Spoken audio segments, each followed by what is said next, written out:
What do you know about global warming? My perspective is more economic global warming, about economy, because I know the effect of global warming towards the economy, meaning it will have serious repercussions in future. There will be changes of industry because of global warming, there will be new things implemented, there will be a lot of changes,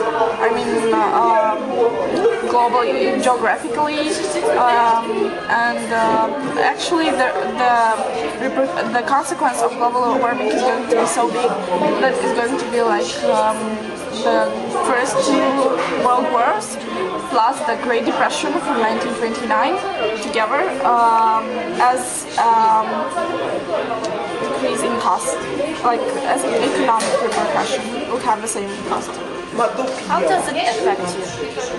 Personally, I'm a student in economy, right? So in economics. So basically, the fact that this will change a lot of industries, will change a lot of businesses, will have a serious impact upon management generally. I think it will affect me from my job perspective.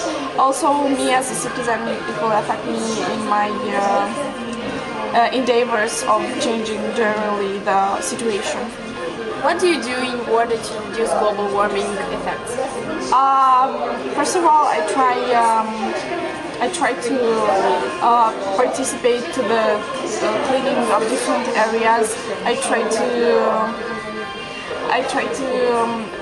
not use more public transport than actually cars, because this is like decreasing the way we use a lot of oil.